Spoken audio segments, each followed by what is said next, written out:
በስመ አብ ወወልድ ወመንፈስ ቅዱስ አሐዱ አምላክ አሜን። ሰላም እግዚአብሔር ምስኩላትኩም ይኹን ፍትዋት ስድራ ቤት ዘይፈልጦ ወድስ ክዕምፀና ሓዲሩ ርኩስ መንፈስ ሰይጣን ዲያብሎስ ወይ እውን ካብ ዘርኢ ዝመፀ ብዛር ዝመፀ ንዓይነ ጥላ መንፈስ ክኸውን ይኽእል ብዝተፈላለየ መልክዕ ናብ ሂወትኪ ዝኣተወ ብዝሙት ናይ ዝሙት ፊልሚታት ብምርኣይ ክኸውን ይኽእል ብመስተፋቕር ክኸውን ይኽእል ብሓፈሻ ርኩስ መንፈስ እዩ ዝፈታተነኪ ዘሎ እና ቅድሚ ድቃስ ጸሎት ክትገብር ከም ዘለኪ ናይ ዓቕምኺ ማለት እዩ። ኣቦይን ወደይን ነይሮምሲ መታከያ ናቶም እዩ ግዛኣ እያ ላበለኒስ እንታይ ይኾን ኣቦይ ድማ ተዋፀካ እያ ግዛኣ እያ ላበለንስ ይርሕቕ ካባይ ልታሕቲ ይወርድ ኣቦይ ግን ቅድሚ 2 ዓመት እዩ ካብ ዓለም ተፈልዩ እዝስ እንታይ ይኸውን? እቶም ኣቦኻ ዘይኮንሲ መድሃኒ ዓለም ኢየሱስ ክርስቶስ እዩ በባኻ ተመሲሉ ዘዛረበካ ዘሎ ምናልባት ኣብ ሓሳብ እንድሕር ዳ ነርካ እታ መሬት ክገዛእ ዶ ወይስ ትቕረይኒ እናበልካ ተሓስብ እንድሕር ዳ ነርካ ወይም ከምኡታት ሓሳባት እንድሕር ዳ ሃሊካ እታ ዝሓበረካ መሬት መባልዕትኻ ከም ዝኾነት በዓልቲ እንጀራኻ ከም ዝኾነት እዮም ዝሕብሩኻ ዘለዉ ማለት እዩ እና ክትገዝኣ ከም ዘለካ እዮም ዝነግሩኻ ወይም ዝገልጸልካ ዘሎ መድሃኒ ዓለም ማለት እዩ። ወይ እውን ኣብቲ ዓድኻ ኣብቲ መረበትካ ዝኾነ መሬት ክትገዝእ ከም ዘለካ ኢኻ ትሕብር ዘለኻ። ሓደ ወዲ ገዛኺስ ኣጽርዮ ረስሓት ግሒፍዎ ኢላትኒ መሓዛይስ ትወዲ ይፈልጦ እየ ግን ተጋጭና ነርና ድዩ እቲ ጽሑፍኪ ንጹር ኣይኮነን ግን ዝኾነ ወዲ ናብቲ ዝተጋጨኹም ነርኩም ብሓቂ ወይም በቲ ገሃድ እሞ ሽዑ ዝኾነት እታ መሓዛኺ መጽያሲ ገዛኺ ኣጽርዮ ጓሓፍ ግሒፍልኪ እዩ ኢላትኪ ከምኡ እዩ ዝመስል እና ከምኡ እንተኾይኑ እቲ ገዛ በዓልክኺ ወይም ልቦናኺ እዩ ስለዚ ኣብቲ ልቦናኺ ቂም በቀል ንክትሕዝስ ጌርካ ኣሎ በቲ ዘረብኡ ማለት እዩ ምስቲ ዝተጋጨኽዮ ሰብ ስለዚ ክትቅዮም እዮ ስለ ዝኸኣልኪ ነዚ ኣወግድዮ እያ ትብለኪ ዘላ ነቲ ቂም ነቲ በቀል ማለት እዩ ነቲ ክፉእ ሓሳባት ዘለኪ ኣብ ልዕሊኡ እና ተዓረቂ ሰላም ግበሪ ንስሓ እተይ እቲ ቂም ከዓ እግዚኣብሔር ኣምላኽ ንኸጉደልኪ ንስኺ ከዓ ክትፅዕሪ ከም ዘለኪ እዩ ኩሉ ግዜ ዝሓልማ እሞ ክዳንስ ሰብ እናሃበንስ ይርኢ እንታይ ይኸውን ብዙሕ ሻዕ ተፈቲሑ እንድዩ ቀዳማይ ሓዳር እዩ ሓዳር ክትባሃው ዘለኺ ሓዳር እንድሕር ደኣ ዘይብልኪ ማለት እዩ ካልኣይ ዕድል እዩ ወይ ከዓ ፀጋኺ ትዕደሊ ዘለኺ ወይም ትባሃው ዘለኺ ማለት እዩ። ኣነ ከዓ ዓርከይ ዝነበረ ግን ኣብዚ ሕጂ ተፈላሊና ኢና ብሕልምስ መፅዩሲ ነታ መኪናይሲ ይዝውረለ ድዩ ሽዑ ጉድጓድ ከኣስ ኣብ ጠቕኡ ነይሩ ኣነ ከኣስ እንታይ ኮንካ ትሰብራ ይብሎ ብር እንተበልኩስ ብሕጂ እሺ ቀዳማይ ምናልባት ስለ ዝተፈላለኹም ወይም በዲል ክኸውን ይኽእል ብዝተፈላለየ ምክንያት ብሓፂሩ ትጉሂ እንድሕር ደኣ ኮንኪ ስለናቱ ተሓስቢ እንድሕር ደኣ ኮንኪ ናቱ እዩ ዝኸውን እቲ ናይ ቀትሪ ሓሳባት ወይም ጭንቀት ወይም እቲ ጓሂ ንሱ ክትሓልም እየ ዘለኺ ዕድመ ይባኺንለይ ምናምን ዝብል ነገራት እንተሃልዩ ማለት እዩ። ካልኣይ እታ መኪና ንስኺ ኢኺ ማለት እቲ ዓለም እያ መኪና ከምኡ ከዓ እቲ ስጋዊ ሂወትኪ ክኸውን ይኽእል ማለት እዩ ወይ ከዓ ኣካይዳኺ ወይ ናይ ሂወትኪ ኣቅጣጫ ወይ መስመር መንፈሳዊ ሂወትኪ ይኹን ስጋዊ ሂወትኪ ማለት እዩ። ስለዚ ንሱ መሪሕ ናብ ጉድጓድ ከእትዋ ከሎ ከዓ ፅቡቅ ኣይኮነን ናብ ሕማቕ ይመርሐኪ ከም ዝነበረ ወይ ከዓ ናብ ሕማቕ ይመርሐኪ ከም ዘሎ ብካልእ ከዓ ብቀጥታ እውን ክፍታሕ ይኽእል ማለት እዩ። ማለት ኣብቲ ንብረትኪ ኣብቲ ሃፍትኺ ወይም ኣብታ መኪና ንባዕላ እውን ክኸውን ይኽእል ኣብታ መኪናኺ ማለት እዩ ዝኾነ ጉድኣት የብፅሓልኪ ከም ዘሎ ወይ ንኸፅሕ ይሓስብ ከም ዘሎ እና እዚ እዩ ኣብ ስደት እየ ዘለኹ ግን ዓዲ ከይደ ይመስለኒ እሞ ደርሆ ኔራሲ ንሓርዳ እሞ መዓንጣኣስ ናብ ጭዓ ንድርብዮ ኣደይ ከዓሲ ንምንታይ ትሓርድዋ እንቋቑሖ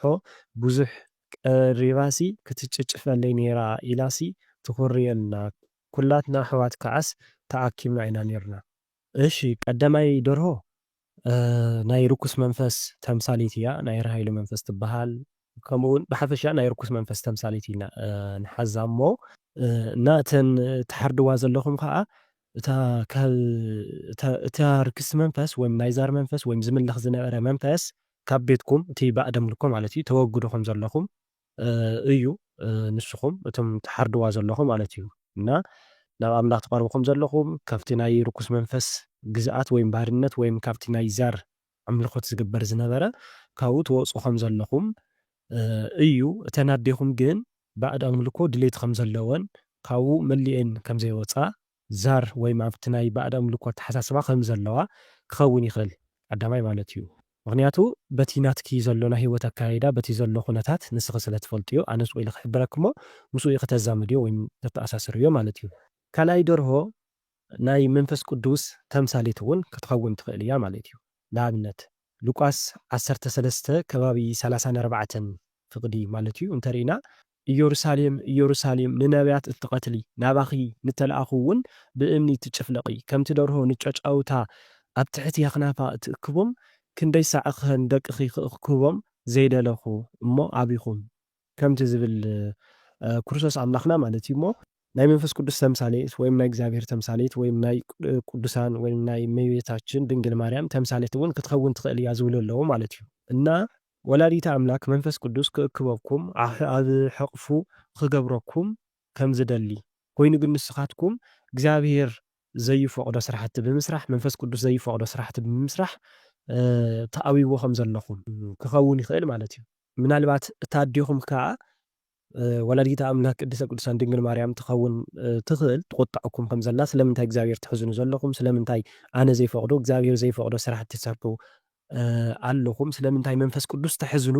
ኣለኹም ክኸውን ይኽእል ማለት እዩ። ወይ እውን እተን ኣዴኺ ሃይማኖተኛ እንድሕር ደኣ ኮይነን መንፈሳዊ ሰብ እንድሕር ደኣ ኮይነን ንምንታይ እግዚኣብሔር ዘይፈቕዶ ስራሕቲ ትሰርሑ ኣለኹም ኢለን ይኹርያ ይቁጥዓ ከም ዘለዋ እውን ክኸውን ይኽእል ማለት እዩ። ካሊእ ደርሆ ሰብሳቢት እያ እና ናይ ኣዶነት ስምዒት እትውክል እያ ወይም ብከምኡ እውን ትፍታሕ እያ ማለት እዩ። ስለዚ ነዲኺ ንምንታይ ማለት እትስብስበኩም እትእክበኩም ወላዲትኩም ንምንታይ ትሕዝንዋ ዘይትኽብርዎ እንድሕር ደኣ ኮይንኩም ንሰን ዝብላኩም ዘይትዳምፁ እንድሕር ደኣ ኮይንኩም ስለምንታይ ዘይትሰምዕዎን ስለምንታይ ዘይተኽብርዎን እዩ ወላዲት ኣምላክ እያ ትግስፀኩም ዘላ። ከምኡ ከዓ ምናልባት ኣባኹም መንፈሳዊ ዝኾነ ሰብ ለባም ዝኾነ ሰብ ዝሕብሕበኩም ዝመኽረኩም ዝምዕደኩም ዝግስፀኩም ካብ ኣሕዋትኪ ማለት እዩ ሰብ እንድሕር ደኣ ሃልዩ ምናልባት ወላዲኹ እውን ክኾኑ ይኽእሉ ማለት እዩ እሞ ንምንታይ ተቆጥዕዎም ንምንታይ ዘይተዳምፅዎም እዩ። ካልእ እውን እንታይ ክኸውን ይኽእል ምናልባት ናይ ቀትሪ ኢሉ ሓሳባት እውን ክኸውን ይኽእል ወይም ቀደም ምናልባት እተን ኣዴኺ ደርሆ ዘራብሓ ምናምን እንድሕር ደኣ ኮይነን እሞ ከዓ ከምኡታት ደርሆ ክትሓርዱለን ዘይፈትዋ እንድሕር ደኣ ኮይነን ከምኡታት ሓሳባት ክኸውን ይኽእል ናይ ቀደም ወይም ናይ ሕጂ ዘሎ ነገራት ወይካ ናይ ቀትሪ ማለት እዩ ንሱ እውን ክኸውን ይኽእል ማለት እዩ። ቀለበት ምእሳርስ እንታይ እዩ? ቀለበት ምእሳር ኣብ ሓዳር እንድሕር ደኣ ዘይብልካ ሓዳር ምርካብ እዩ። ሓዳር ምርካብ እዩ። ኣብ ሓዳር ዝተወሰንካ ሰብ እንድሕር ደኣ ኮይንካ ከዓ ውላድ ምርካብ እዩ። ኣነስ ዝፈትዋ ሓፍትን መሓዛን ኣለትኒ ደቂ ክልተ ኣሕዋት ኢና እሞ ብዘይረብሕ ተባኢስናስ ኣብ ስደት ኢና ዘለና ግን ብተደጋጋሚስ ክትድውለለይ ክትፅሕፈለይ ዝተሓድር ተጣፊእና ከም ቀልድስ ዓማውቲ ጌርና ትብለኒ ተልዒለ ስልከይ እንተረኣኽቦስ ሕልሚ ብርግፅ የቕሬታት ሓታቲትና ኢና ግን ከም ቀደምናስ ኣይኮናን። እዚ እውን ግልፂ እዩ እንታይ እሞ እና ካብ ልቢ ክኸውን ከም ዘለዎ እቲ ቅረ መባልሲ ካብ ልቢ ክኸውን ከም ዘለዎ እና እቲ ትርእያ ዘለኹ ተደጋጋሚ ኮነ ከዓ ንሳ ትዝክረኪ ከም ዘላ ትሓስበኪ ከም ዘላ እዩ ወይ ከዓ ንስኺ ትሓስብ እያ ስለዝኾንኪ ኢኹም ከምዚ ትርኢ ዘለኹ ማለት እዩ እና ክትፀሓፋ ክትደዋወላ ዋላ እውን ኩሉ ሰብ ይኹን ከም ዝተኻእለ መጠን እቲ ፍቕርኽን እቲ ዝነበረ ፍቕርኽን ንምሕዳስ ማለት ሰብ ኮይኑ ዘይጥፍእ ስለዘየለ ንሱ ንምሕዳስ ክትፍትኒ ወይም ክትፍትና ከም ዘለክን እዩ እግዚኣብሔር ኣምላኽ ዝሕብረክን ዘሎ ማለት እዩ። ምስ ሰብኣይስ ፅቡቕ ኣይኮናን ዘለና ተባኢስና ኢና ኩሉ ግዜ ጸሎት ይገብር ልክን ተዓረቕ ድዩ ብሕልመይ ኣርእየኒ ኢለስ ይፅል እሞ ሓደ ግዜ እንዳባሓጎይ ገዛ ይኣቱ እሞ ማማን ሓፍተይን ኣብ ዓራት ተገዲመን ይረኽበን ኣነ እውን ሲ ምስአኒ ይግደም እሞ ብዙሕ ክዳውንቲ ነይሩሲ ሰብ እንዳወሰደና ኣይ ድማስ ሓፍቲስ ጃኬት ፅቡቕ ሕብሪ ዘለዎስ ትኸደኒ ከጥዕመልኪ ትብለኒ ኣብቲ ዓራት ምድቃሰን ሓዳረን ጥዑም ዝኾነለን ሓዳረን ምቾት ዝኾነለን ኣብ ሓዳረን ዝፀንዓ ሓዳረን ስሙር ዝኾነለን ሰባት ከም ዝኾና እዩ እተን ኣዴኽን እታ ሓፍትኽን ማለት እዩ። ምናልባት ከዓ ከምኡ ዝኾና ናተን ተምሳሌት እዩ ኣብ ሓዳረን ፅቡቕ ሓዳር ዘለወን ናተን ተምሳሌት እየን ማለት እዩ። ንስኺ ከዓ ምስአን ምድቃስኪ ንስኺ እውን ሓዳር ከም ዘለኪ ሓዳር ከም ዝኾነ እቲ ናይ ሂወትኪ መስመር ወይም እቲ ክፍልኺ ማለት እዩ ምናልባት እውን ከምቲ ናተን ፅቡቕ ዝኾነ ሓዳር ናብራ ክኸውን ይኽእል ማለት እዩ። እቲ ብዙሕ ክዳውንቲ ሰብ ዝወስድ ዝነበረ ከዓ ሓዳር ይወስድ ከም ዝነበረ ካልኣይ ከዓ ፀጋ ይወስድ ከም ዝነበረ ማለት እዩ። ወይ እውን ከምቲ ናተን ፅቡቕ ዝኾነ ሓዳር ጥዑም ዝኾነ ሓዳር ደስ ዝብል ሓዳር ይወስድ ከም ዘሎ ወይም ይረክብ ከም ዘሎ እቲ ሰብ ማለት እዩ። እታ ሓፍትኺ ጃኬት ትበኪ ዘላ ፅቡቕ ሕብሪ ዘለዎ እቲ ሓፍትኺ ምናልባት ድንግል ማርያም ወይ ከዓ ሰማዕት ቅድስት ኣርሴማ ክትኸውን ትኽእል ማለት እዩ። እቲ ጃኬት ከዓ ቀዳማይ ጸጋ እዩ። ጸጋ እያ ትዕድለኪ ዘላ ጸጋ በረኸት ትበኪ ከም ዘላ እዩ። እቲ ካልኣይ ከዓ ጃኬት ትበኪ ዘላ ዕድል እያ ትበኪ ዘላ ኣብ ሂወትኪ ዝመጽእ ዝኾነ ነገር ዕድላት ማለት እዩ። ብሳልሳይ ከዓ ሓዳር እያ ትበኪ ዘላ ጽቡቕ ዝኾነ ሓዳር ምሳኺ ዝኸይድ ምስቲ ናትኪ ኣተሓሳስባ ዝኸይድ ምስ ሂወትኪ ዝኸይድ ሓዳር ትበኪ ከም ዘላ ማለት እዩ። ምናልባት ሓድሽ ሓዳር ድያ ትበኪ ወይስ ምስቲ ዝነበረ ኢኺ ትቕጽሊ ዝብል ከዓ እግዚኣብሔር ኣምላኽ እዩ ዝፈልጦ። ሓድሽ ክዳን ተትህበኪ ነይራ ሓድሽ ምበልናዮ ነርና ሓድሽ ዝመጽእ ሰብ ክንብል ነርና ኢና። ኮይኑ ግን ምስቲ ዝነበረ ምቕጻል እውን ክኸውን ይኽእል። ብሓፈሻ ብጸሎት ክትሓቲ እቲ ጸሎት ተሓትዮ ዘለኻ ክተጠንክሩሉ ክትበርትዒ ክትውስኹሉ ከም ዘለኪ እዩ እሞ ሽዑ እግዚኣብሔር ኣምላኽ ንጹር ገይሩ ክንጽረልኪ እዩ ማለት እዩ። ብሕልመይሲ ሓደ ቤተሰብ እዩ ኣብ ሓድሽ ገዛይስ ሰብኣየይ ከፊቱ የእቱ ኣነ ዘየለኹ እንከለኹ ኣትዩሲ ካብቲ ገዛናስ ኣፍቲ ገዛናስ እንዳሽቃለለለይ ብድሕሪኺ ኣትየ ዝዓይነቱስ ክወፅእ ይርኦ እዚ ብሕልመ እዩ። እዚ ግልፂ እዩ እቲ ሰብ ንሱ ኣብ ሂወትኪ ይቕልደልኪ ከም ዘሎ ብሂወትኪ ይፈታተነኪ ከም ዘሎ በቲ ንስኺ ዋላ እንተበርታዕኺ እንተጠንከርኪ ኮይኑ ግን ስድራኺ ስለ ዘይጽልዩ ወይ ከዓ በዓል ገዛኺ ስለ ዘይጽሊ እንድሕር ደኣ ኮይኑ ብፍላይ ማለት እዩ በዝታት በቲ በዓል ገዛኺ ገይሩ ይብቀለኪ ከም ዘሎ ወይም በቲ ደካማ ዝኾነ ጎንኺ ይኣትወኩም ከም ዘሎ እዩ እና ብኻልእ ከዓ ዝለኣኸልኩም መንፈስ ርኩስ መንፈስ ማለት እዩ ናብ ገዛኹም ናብ ስድራኹም ኣትዩ ከም ዘሎ ናይ መተት መንፈስ ማለት እዩ ናይ ድግምቲ መንፈስ ኣትዩ ከም ዘሎ ክኸውን ይኽእል። ብምንታይ ዝኾነ ክፍተት ስለ ዝረኣይ ስለ ዘለኩም ማለት እዩ። ምናልባት ንስኺ ጸሎተኛ እንድሕር ደኣ ኮንኪ ስድራኺ ስለ ዘይጽልዩ ክኸውን ይኽእል ንኣብነት ወይ ከዓ እንታይ ክኸውን ይኽእል ገዛ ክገዝኣልኩም ኢሉ ቅርሽኹም ከም ዝበልዓኩም እውን ክኸውን ይኽእል ብኻሊእ ገጽ እውን ማለት እዩ ምጥንቃቕ ስለ ዘይኸፍእ እና ናይዚ መፍትሒ ከዓ እንታይ እዩ ኣብቲ ጸሎትኪ ምብርታዕ እዩ ቀዳማይ እቲ በዓል ገዛኺ ከዓ መንፈሳዊ ሰብ እንድሕር ደኣ ኮይኑ ዝርድኦ ሰብ እንድሕር ደኣ ኮይኑ ብግልፂ ክትዛተዩ ከም ዘለኩም ዝሕግዘኪ ሰብ እውን ክህሊ ከም ዘለዎ ማለት እዩ። ብምንታይ እዩ ዝሕግዘኪ ብጸሎት ዝድግፈኪ ሰብ እና እንድሕር ደኣ ዝከኣል እንተኮይኑ ምስቲ በዓል ገዛኹም ኮንኩም ብጸሎት ክትጥንክሩ ክትብርትዑ ከም ዘለኩም ምናልባት ትኽእል እንድሕር ደኣ ኮንካ ከዓ ብስዋኤ ብምእታው ክኸውን ይኽእል። እዚ ሕልሚ ትርእዮ ዘለኺ መጠንቀቕታ ስለ ዝኾነ ክትብርትዑ ክትጥንክሩ ክትድቅሱ ከም ዘይብልኩም ነቂሕኩም ክትጸንሑ ከም ዘለኩም ወይም ክትነቕሑ ከም ዘለኩም እግዚኣብሔር ኣምላኽ ይሕብረኩም ከም ዘሎ እዩ። ኣብ ሓደ ብዙሕ ሰብ መራኸቢ እዩ እሞ ከም ሓወይ ዝፈትዎስ ምሳይ ነይሩ ተሓፋፊቕና ንሰዓዓም እሞ ኣዲኡ መጽያ ትመጽእ እሞ ብኢዱ ሒዛሲ ትወስዶ ንሱ ከዓሲ ናባይ እንዳጠመተሲ ይኸይድ። ሓደዚ እንታይ ክኸውን ይኽእል ምናልባት ናይ ፍቕሪ ስምዒት እንድሕር ደኣ ሃሊኪ ኣብቲ ወዲ ንሱ ማለት እዩ ስቑኢሉ ናይ ቀትሪ ሓሳባት ክኸውን ይኽእል ክበለኒ ድኸውን ዝብል ስኢልካ ናይ ጭንቀት ስኢል ናይ ቀትሪ ነገራት ንሱ እዩ ዝኸውን ማለት እዩ። ካልኣይ እቲ ወዲ ብሓቂ ዝፈትወኪ ክቐርበኪ ዝደሊ እንድሕር ደኣ ኮይኑ እታ ሒዛቶ ትወስዶ ዘላ ሕደጋ ኢላ ትወስዶ ዘላ ሰበይቲ ብኽልተ ክንሪኣ ንኽእል ማለት እዩ። ተቐዳማይ ወላዲት ኣምላክ ቅድስተ ቅዱሳን ድንግል ማርያም እያ። እዚኣሲ ክፍልኻ ኣይኮነትን ናይ ካሊእ እያ ንዓ ካሊእቲ ኣለትካ ንዓኻ ዘዳለኽዋ ትብሎ ከም ዘላ ክኸውን ይኽእል። ካልኣይ ንስኻ ከምዚ ሓዳር ምግባር ክፍልኻ ኣይኮነን ናይ ምሙንካት ጸጋ እንድሕር ደኣ ሃልይዎ ማለት እዩ ከምኡ ትብሎ ከም ዘላ እዩ። እቲ ካልእ ከዓ ብርክስቲ መንፈስ እንድሕር ደኣ ተፈቲሓ ርክስቲ መንፈስ ተርሕቆ ከም ዘላ ካባኺ ተርሕቆ ከም ዘላ እዩ። ወይ ከዓ ንስኺ ኣብ ልዕሊኡ ዋላ ከም ሓውኪ እንተራኺዮ ፍቕራዊ ስምዒት እንድሕር ደኣ ሃሊኪ ምስኡ ናይ ምዃን ፍቕሪኺ ክትገልፂ ንሱ ከዓ ከምኡ እንድሕር ደኣ ኮይኑ ማለት እዩ ዘፈላለየኩም ዘሎ ሕጂ እውን ርክስቲ መንፈስ ክትኸውን ትኽእል። ካልኣይ ከዓ ወላዲት ኣምላክ ቅድስተ ቅዱሳን ድንግል ማርያም ኖኖ ንስኹም ከም ኣሕዋትኹም ንዕኡ ዘዳለኽዎ ካሊእ ኣሎ ንስኻ ናብ ባዕልኺ ካሊእ ኣለኪ ኢላ ተረሓቆኩም ከም ዘላ ወላዲት ኣምላክ እውን ክኸውን ይኽእል ማለት እዩ። ዓርኪ የለኒ እና ቀለበት ወርቂ ገዚኡና መፀ እናሃለወስ ጠፊዓቶስ ከይመፀ ተሪፉ ካብኡ ዓርኩ መፂሲ ሓፊሩ እዩ ከይመፀ እምበይስ ብጣዕሚ እዩ ዘፍቅረኪ ይብለኒ ካብኡስ ምስ መሓዛይ ናብ ጎላ ኢልና ንኸድ እሞ ናብ መዝሙር ናብ ጓይላ ናብ ጓይላ ኢልና ንኸይድ እሞ ናብ መዝሙር ሲ ተቐይሩ እቲ ፍቕረኛኺ ሓዳር ክገብር ከም ዝሓስብ ምሳኺ ማለት እዩ። ኮይኑ ግን ዝተፈላለዩ መሰናኽላት ንድሕሪት የቕርብዎ ወይም የትርፍዎ ከም ዘለዉ ዝተፈላለዩ መሰናኽል ማለት እዩ ብሓፂሩ ንድሕሪት የብሎ ከም ዘሎ እምበር ሓሳቡስ ምሳኺ ከም ዘሎ ወይም ምሳኺ ሓዳር ንክገብር ሓሳብ ወይም መደብ ከም ዘለዎ ግን ብዝተፈላለዩ ብናይ ባዕሉ ድኽመት ድዩ ወይም ካብ ዓቕሙ ንላዕሊ ዝኾነ ኩነታት ድዩ ብዝተፈላለዩ መሰናኽላት ንድሕሪት ይተርፍ ከም ዘሎ ወይም ርኩስ መንፈስ ስለ ዝፍትኖ ድዩ ብሓፂሩ ብዝኾነ ነገር ማለት እዩ። እቲ ምስ መሓዛይ ናብ ጓይላ ኢልና ናብ ከይድናሲ ናብ መዝሙር ተቐይሩ ትብልዮ ዘለኺ ከዓ ቀዳማይ ዝኾነ ዘጥፍኦ ክነኦ ዝበደል ክነኦ ወይም ሕማቕ ክንፍፅም ኢልክን ዝሓሰብ ክነኦ ናፈለጥክን ድዩ ከይፈለጥክን ናብ ዝኾነ ግድን ናብ ጓይላ ጥራይ ዘይኮነ ናብ ዘይኮነ ወይም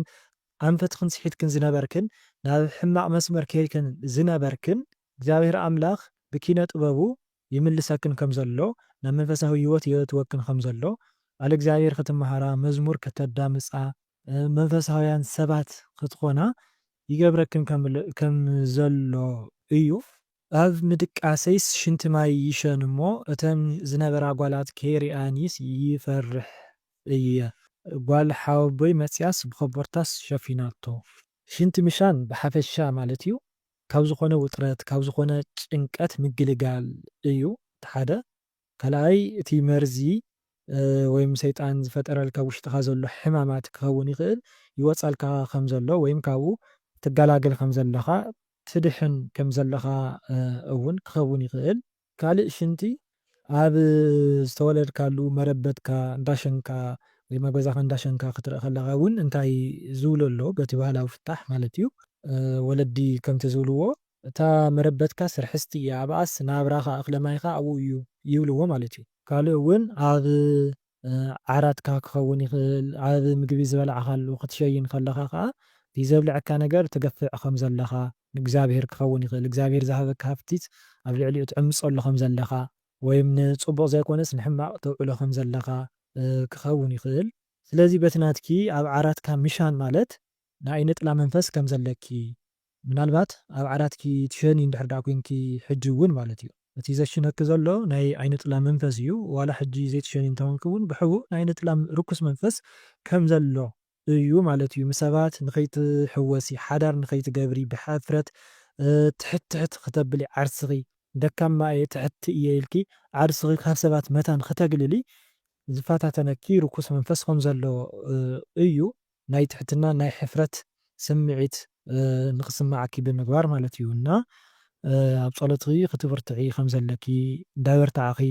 ቁሩብ ጸሎት እንዳወሰኪ ስግደት እንዳወሰኪ ክትኸድ ከም ዘለኪ ካብኡ ከዓ ፀበል ክትጥመቕ ከም ዘለኪ ብፍላይ ኣብ ውሽጢ ዓዲ እንተኾንኪ ማለት እዩ። እታ ቤተሰብኪ መፅያ ትሽፍነልክ ዘላ ከዓ ምናልባት ድንግል ማርያም ክትኸውን ትኽእል ብሰባት ከይትዋረዲ ብሰባት ከይትፅረፊ ብሰባት ከይትነዓቂ ትሕቲ ኩሉ ከይትኸውኒ ብሳይኮሎጂ እውን ከይትጉድኢ ወላዲት ኣምላክ ቅድስተ ቅዱሳን ድንግል ማርያም ትራድአኪ ከም ዘላ ትሕግዘኪ ከም ዘላ ክኸውን ይኽእል ማለት እዩ። ኣነ ከዓ 41 ቅርሺስ ተጠቕሊሉስ ኣብ መሬት ወዲቑ ይረክብ ይመስለኒ እሞ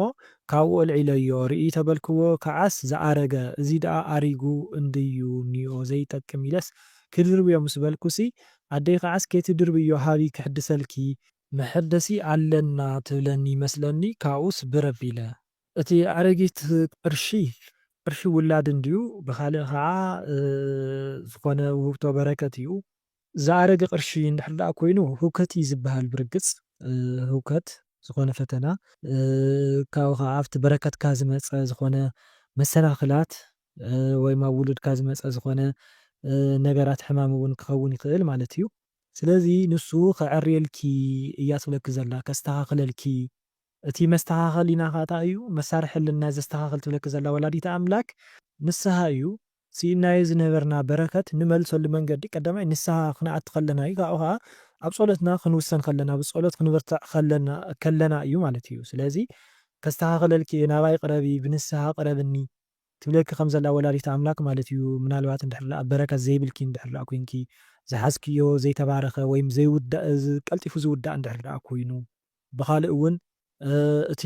ኣብ ሂወትኩ ዘሎ ህውከት ዝኾነ ነገር ፈተና ዝኾነኪ ነገራት ንሱ ከወግደልኪ እየ ትብለኪ ከም ዘላ ውሉድ እንድሕር ደኣ ሃሊክኻ ኣብቲ ወድኺ ዘሎ ጭንቀት ክኸውን ይኽእል ኣብኡ ዘሎ ሕማማት ኩሉ ከወግደልኪ እየ ትብለኪ ከም ዘላ ክሕድሰልኪ እየ ሂወት እውን ክሕድሰልኪ እየ እቲ ህውከት ዝኾነ እቲ ፈተና ዝኾነኪ ነገራት ከወግደልኪ እየ ትብለኪ ከም ዘላ ወላዲተ ኣምላክ ቅድስቲ ቅዱሳን ድንግል ማርያም እዩ። ሓደ ግዜ ከዓሲ ሓንቲ መሓዛ እያስ ንገዛይ መፅኣ ይመስለኒ እሞ ክዳን ናተይ ከዓስ ተንጠልጢሉ ትሪኦ እሞ ትኽደኖ እዚ ወዲእኽዮ ዲኺ እቲ ክዳን ትውድኢ ትብለኒ ክንደይ ክዳን ትውድኢ ትብለኒ ኣነ ከዓስ ናይ ቀደም ኮዩ ክፈትዋ ግን መዓት እየ ነይረ ይብላ ይመስለኒ እሞ ውሽጠይ ግን ሕማቕ ይስምዓኒ ይመስለኒ። እዚ ኸስ እንታይ ይኾን? እዚ ኸ እቲ ናይ ቀትሪ ሓሳባት ክኸውን ይኽእል እቲ ክዳን ምቅያር እዚኣ ክዳን ክኮ ደስ ትብል እያ ከምዚ ንክገብራ